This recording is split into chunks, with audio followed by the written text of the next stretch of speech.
अस्सलामुअलैकुम। Welcome to obs and gynaecology. आज की वीडियो में हम obs nursing unit 9 destructive operation का टॉपिक नंबर 5 डिस्कस करेंगे। डिस्ट्रक्टिव ऑपरेशंस, जो मेन डिस्ट्रक्टिव ऑपरेशंस हैं। देखिए, नाम ही इंडिकेट कर रहा है डिस्ट्रक्टिव मतलब कि उसे डिस्ट्रक्ट करना, तोड़ना। ऑपरेशंस मतलब कुछ प्रोसीजर्स परफॉर्म करना सर्जिकली, बच्चे को, फीटस को पीसीस में ब्रेक डाउन करना। डिस्ट्रक्टिव ऑपरेशंस में ये हम छोटे छोटे प्रोसीजर्स पढ़ेंगे। ये जो यूजुअली जो डिस्ट्रक्टिव ऑपरेशंस होता है, ये हम डेड फीटस पर परफॉर्म करते हैं। फॉर एग्जांपल, बच्चा यूट्रस में बच्चे की डेथ हो जाती है, आईयूडी हो जाता है और मदर की जान को खतरा है, मदर सिजेरियन सेक्शन नहीं करवा सकते हम मदर का, और बच्चा जो है वो स्टक हो गया है। वो नॉर्मली बच्चा बड़ा है या उसका सर बड़ा है, पेट में पानी है। समटाइम एबनॉर्मल बच्चे होते हैं जिनके पेट में पानी पड़ जाता है, इंट्रायूट्राइन ही सर में पानी हो जाता है, हाइड्रोसिफिलिस, तो वो फिर वेजाइना के रास्ते से डिलीवर होना मुश्किल हो जाता है। ऐसे बच्चों को फिर हम डिस्ट्रक्ट करके, कट करके सर्जिकली पीसीज में निकालते हैं, डिलीवर करवाते हैं। ये देखिए, आपको यहाँ नज़र भी आ रहा होगा, यहाँ पर इसकी गर्दन जो है कट कर दी गई है। तो इस टाइप के हम छोटे छोटे प्रोसीजर्स हैं वो पढ़ेंगे। Destructive obstetrical destructive operations, also called embryotomy procedure. Obstetrical हम इसको इसलिए कह रहे हैं क्योंकि ये प्रेगनेंसी रिलेटेड प्रोसीजर्स हैं। ऑब्स्टेट्रिकल डिस्ट्रक्टिव ऑपरेशन को हम एम्ब्रियोटोमी भी कहते हैं। एम्ब्रियो मतलब फीटस और टोमी उसको कट करना। आर सर्जिकल इंटरवेंशंस हैं। सर्जिकल इंटरवेंशंस होती हैं historically performed to reduce the size of dead fetus to allow vaginal delivery। इसमें क्या होता है कि वही बात कि बच्चे के साइज को रिड्यूस किया जाता है। अगर बच्चे के पेट में पानी है या सर में पानी है, सर बहुत बड़ा है, पेट बहुत बड़ा है, तो फिर हम उसके साइज को रिड्यूस करते हैं पहले इंट्रायूट्राइन ही इंस्ट्रूमेंट के थ्रू, और फिर उस बच्चे को वेजाइनली डिलीवर करवा देते हैं। व्हेन ऑब्स्ट्रक्टेड लेबर अकर्स, जब लेबर ऑब्स्ट्रक्टेड हो जाए, लेबर ऑब्स्ट्रक्टेड हो जाए, नॉर्मली डिलीवर नहीं हो रहा, तो बच्चा तो वैसे ही डेड है, तो फिर सिजेरियन अगर कंट्राइंडिकेटेड है तो फिर देन हम ये प्रोसीजर्स परफॉर्म करते हैं। And caesarean section is not feasible. देखिए, सिजेरियन सेक्शन जो है वो कॉन्ट्राइंडिकेटेड है, मदर के लिए सेफ नहीं है, देन हम ये फिर परफॉर्म करते हैं, specially in settings lacking surgical facilities. Sometimes ऐसा होता है मदर किसी ऐसे पेशेंट किसी ऐसी फैसिलिटीज पर होते हैं जहाँ पर ओटी की रिक्वायरमेंट नहीं होती, ओटी होता नहीं है, वहाँ जस्ट जो है नॉर्मल लेबर की सर्विसेज होती हैं। तो उस कंडीशन में भी अगर ऑब्स्ट्रक्टेड लेबर हो जाए और वो डेड फीटस हो, देन हम ये प्रोसीजर्स परफॉर्म कर सकते हैं। हमेशा याद रखना कि ये जो प्रोसीजर है वो जस्ट डेड फीटस पर परफॉर्म होंगे, अलाइव फीटस पर कभी भी नहीं होंगे। इंडिकेशंस, हम कब कब डिस्ट्रक्टिव ऑपरेशंस कर सकते हैं। Destructive operations are typically considered only when the fetus is dead. Destructive operations आप सिर्फ उसी वक्त परफॉर्म कर सकते हैं जब बच्चा डेड हो, फीटस डेड हो, आईयूडी हुआ हुआ हो। There is obstructed labour, labour obstructed हो जाए, डिफिकल्ट हो जाए। ऑब्स्ट्रक्टेड लेबर का मतलब ये होता है कि प्रेजेंटिंग पार्ट जो है वो आकर स्टक हो जाता है और वो नीचे वेजाइना के जरिए नीचे डिसेंड डाउन नहीं हो रहा होता। Caesarean section is not available or is too risky for the mother. Caesarean section या तो अवेलेबल नहीं है इमरजेंसी रिक्वायरमेंट में, या मदर की जान को खतरा है सिजेरियन से। फॉर एग्जांपल, कुछ सर्टेन काइंड ऑफ डिजीजेस होती हैं जिसमें सिजेरियन सेक्शन रिस्क पर होता है। There is severe cephalopelvic disproportion. अगर सीवियर सीपीडी हो, सीपीडी मतलब मदर का या तो मदर का पेल्विस छोटा हो या बच्चे का सर बहुत ज़्यादा बड़ा हो, तो उसमें भी बच्चा फिर जाहिर है सिफेलोपेल्विक, बच्चे का सर और मदर के पेल्विक में इक्विलिब्रियम नहीं होगा, इक्वालिटी नहीं होगी, बैलेंस नहीं होगा, तो बच्चा कैसे उस पेल्विस से डिलीवर होगा। नेग्लेक्टेड शोल्डर प्रेजेंटेशन और हाइड्रोसिफेलिस, यहाँ इन्होंने एग्जांपल दिए। शोल्डर प्रेजेंटेशन अक्सर शोल्डर डिस्टोशिया हो जाता है, शोल्डर आकर पेल्विस में प्यूबिक सिम्फिसिस के पीछे आकर स्टक हो जाता है, फिर उसमें भी हम बच्चे को डिलीवर करवाने के लिए प्रोसेस करते हैं। या हाइड्रोसिफेलिस, अगर बच्चे के सर में पानी हो, तो इन कंडीशंस में हम ये प्रोसीजर परफॉर्म करते हैं। The goal is to save the mother life when fetus is dead. मेन मकसद क्या है इन प्रोसीजर्स परफॉर्म करने का? मदर की जान बचाना। अगर बच्चे की डेथ हुई भी है, बच्चा डेड है, तो हमने मदर की जान को सेव करना है। हमारी प्रायोरिटी मदर्स लाइफ है। टाइप्स, डिफरेंट टाइप्स होते हैं ऑब्स्टेट्रिकल डिस्ट्रक्टिव ऑपरेशंस के, जो हम डिफरेंट काइंड ऑफ कंडीशंस में परफॉर्म करते हैं। सबसे पहला हमारे पास है क्रेनियोटोमी।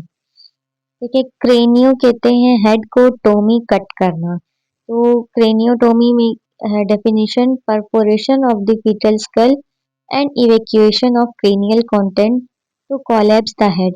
अब क्या होता है, ये बच्चे का सर है, बच्चे के सर में इंस्ट्रूमेंट को सर्विक्स के जरिए इंटर किया जाता है, इंसर्ट किया जाता है, और जो है बच्चे के सर में ड्रिलिंग की जाती है। परफोरेशन, परफोरेशन कहते हैं सुराख करना, जैसे हम ड्रिल करते हैं ना ड्रिल मशीन से, वो दीवार में ड्रिल किया जाता है, ऐसे उस इंस्ट्रूमेंट से बच्चे के सर में ड्रिलिंग की जाती है, परफोरेशन सुराख किया जाता है, और बच्चे के सर में जो ब्रेन कंटेंट होता है वो सारा बाहर निकाला जाता है। या अगर हाइड्रोसिफेलस है तो उसमें जितना फ्लूइड होगा वो सारा फ्लूइड बाहर निकल आएगा और हेड श्रिंक हो जाएगा, हेड का साइज छोटा हो जाएगा, वो फिर इजीली वेजाइना से डिलीवर हो जाता है। ये प्रोसीजर को हम क्रेनियोटोमी कहते हैं। ये कब करते हैं? इंडिकेशंस क्या हैं क्रेनियोटोमी की? Obstructed labour due to cephalic presentation of dead foetus.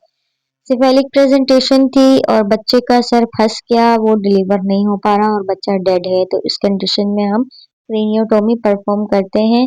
या बच्चा हाइड्रोसिफेलस है, बच्चे के सर में पानी है, तो हम फिर परफोरेशन करके उस पानी को और कंटेंट को निकालते हैं, हेड का साइज रिड्यूस हो जाता है और वेजाइना से वो डिलीवर हो जाता है। इंस्ट्रूमेंट कौन सा यूज होता है क्रेनियोटोमी के लिए? परफोरेटर। परफोरेटर यूज होता है क्रेनियोटोमी के लिए। सिम्पसन्स या स्मेलिज एंड क्रेनियोक्लास्ट, क्रेनियोक्लास्ट भी हम यूज कर सकते हैं। ये देखें आपके पास, ये स्मेली परफोरेटर है, ये इसे हम क्रेनियोक्लास्ट भी कहते हैं। आप इसके आगे से देख रहे हैं, ये इसकी शेप देख रहे हैं, ये जो है परफोरेशन, एक तरफ से परफोरेशन होती है और बच्चे के हेड को पकड़ के निकाला जाता है। ये क्रेनियोटोमी का प्रोसीजर है। ये देखिए बच्चे का प्रेजेंटिंग पार्ट हेड आ रहा है। इस किस तरह से यहाँ आपको ये ओपनिंग दिखाई दे रही होगी बच्चे के सर में, ये ओपनिंग जो हुई हुई है, ये परफोरेशन करके बच्चे के सर के साइज को रिड्यूस किया गया है। यहाँ पर आपको क्लियर होगा। ये देखें किस तरह से बच्चे के हेड में परफोरेशन की है, ये परफोरेशन हो गई, बच्चे के हेड का साइज अब देखें कम हो गया, यहाँ पर कितना ज़्यादा था यहाँ पर कम हो गया। और आप जो है जैसे हम पलाश से किसी चीज़ को पकड़ के खींच लेते हैं, इसी तरह ये देखें इंस्ट्रूमेंट का एक सिरा बच्चे के ब्रेन के अंदर है और एक पीछे जो है ऑक्सीपिटल बोन को सपोर्ट देके फिर बच्चे को खींच के एक्सट्रैक्ट करके डिलीवर करवाया जाता है। ये है प्रोसीजर, इसे हम कहते हैं क्रेनियोटोमी। क्रेनियो हेड और टोमी कट करना, हेड को हम परफोरेट करके श्रिंक करके डिलीवर करवाते हैं। आई होप आपको समझ आया होगा क्रेनियोटोमी का प्रोसीजर। नेक्स्ट जो हमारे पास प्रोसीजर है वो है डीकैपिटेशन। डीकैपिटेशन में क्या करते हैं हम? Separating the fetal head from the trunk. इसमें हम डीकैपिटेट कर देते हैं, बच्चे के सर को उसकी बॉडी से बिल्कुल सेपरेट कर देते हैं, कट करके निकाल देते हैं। इंडिकेशन ये कब हम करते हैं? नेग्लेक्टेड ट्रांसवर्स और shoulder presentation in are dead fetus. ये हम तब करते हैं जब बच्चा जो है डेड है और उसकी प्रेजेंटेशन ट्रांसवर्स है। ये देखिए ये यूट्रस है, नीचे सर्विक्स है, बच्चा पड़ा हुआ है इस तरह ट्रांसवर्स पड़ा हुआ है, या लेफ्ट लेटरल है या राइट लेटरल, जिस तरह भी है ट्रांसवर्स पड़ा हुआ है, और ये बच्चा अब वेजाइना से कैसे डिलीवर होगा? तो इस कंडीशन में ये जो आपको इंस्ट्रूमेंट दिख रहा है, डिकैपिटेशन हुक इसको बोलते हैं, इस इंस्ट्रूमेंट को सर्विक्स के जरिए लेकर जाया जाता है वेजाइना के अंदर और इस तरह बच्चे के सर में फंसाया जाता है, और जब हम इसको खींचते हैं तो बच्चे का सर जो है वो अलग हो जाता है और हेड डिलीवर और बॉडी डिलीवर कर देते हैं पीसेस में निकाल कर। नेग्लेक्टेड ट्रांसफर और shoulder presentation in dead fetus instrument decapitation hook और वायर सा। ये जो आपको दिख रहा है ये डिकैपिटेशन हुक है, इसको हम वायर सा भी कहते हैं। ये देखिए किस तरह से इसको परफॉर्म करते हैं। वेजाइना से जो है ये फर्स्ट प्रोसेस है, वेजाइना से डिकैपिटेशन हुक को लेकर जाते हैं, बच्चे के नेक पर फिक्स करते हैं और उसको लॉक करते हैं, देन आप उसको खींचेंगे तो बच्चे का हेड अलग हो जाएगा। ये देखिए यहाँ पर प्रोसीजर और अच्छे से है। एक्सप्लेन है। ये वायर हुक है, वायर हुक को जो है बच्चे के सर में फँसाया गया है और बच्चे को उसको लॉक किया गया है, उसको खींचेंगे बच्चे का हेड अलग हो जाएगा। नॉर्मली जो यूज़ होती है वो डिकैपिटेशन हुक यूज़ होती है, इससे ईज़िली ये बहुत शार्प ब्लेड होता है, जैसे ही आप इसको बच्चे की नेक पर रखते हैं, बच्चे की नेक सेपरेट हो जाती है। ये देखिए डिलीवरी के बाद फिर इस तरह कुछ होता है, बच्चे का हेड जो है वो बॉडी से बिल्कुल सेपरेट हो जाता है। जो थर्ड प्रोसीजर है हमारा वो है क्लीडोटोमी। क्लीडो कहते हैं ये जो हमारी एस बोन है, क्लेविकल बोन है, शोल्डर बोन जो कि क्लेविकल बोन है, ब्यूटी बोन जिसे हम कहते हैं, उसे हम क्लीडो कहते हैं और टोमी कट करना है। इसमें हम क्लेविकल बोन को कट करते हैं डिलीवरी के दौरान। Definition cutting of one or both clavicles to reduce the shoulder girdle size. ये आप देखें बच्चे का अगर चेस्ट का साइज ब्रॉड है, चेस्ट सरकमफेरेंस बड़ा है, तो इस कंडीशन में हम एक या दोनों क्लेविकल बोन्स को कट कर देते हैं इंस्ट्रूमेंट के थ्रू। ये जब बोन्स कट हो जाएंगी तो जो चेस्ट का साइज है वो रिड्यूस हो जाएगा और इजीली डिलीवर हो जाएगा।